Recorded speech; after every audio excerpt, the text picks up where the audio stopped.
Chronicles of Crime 1400 has 1 to 4 players working together to solve cases and catch criminals.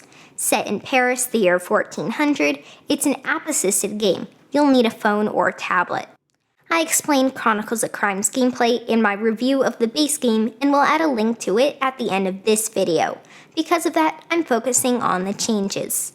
One last thing, narrative is everything in these games, so I'll avoid spoilers where possible. Your character, Abelard Lavelle, is a knight with strange abilities to dream past or future events. Because of this, you are asked to solve the city's trickier cases. At the start of each case, a number of vision cards will be revealed. Your job is to figure out how they apply without making the mistake of jumping to conclusions about those you dream about. Unlike the base game's experts, Noir's special actions, or Redview's player boards, your family is at home whenever you need them.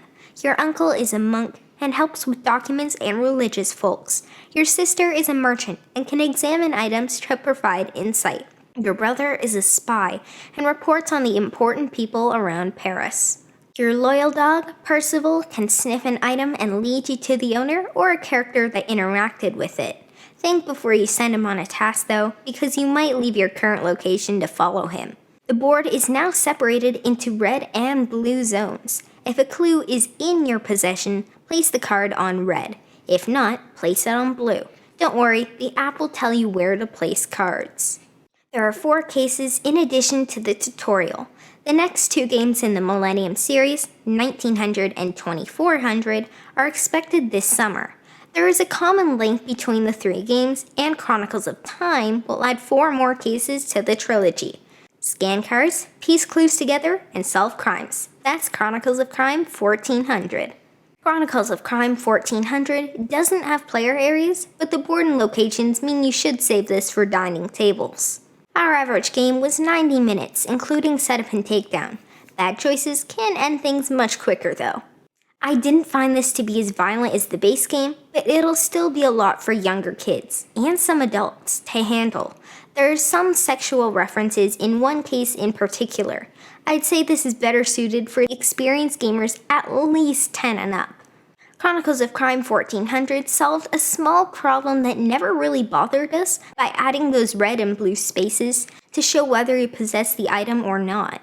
I love Percival. He can only sniff something if you actually have it, so it's another reason for those colored spaces. If a scent is too strong or something else affects his ability to smell, he'll get confused. Genius!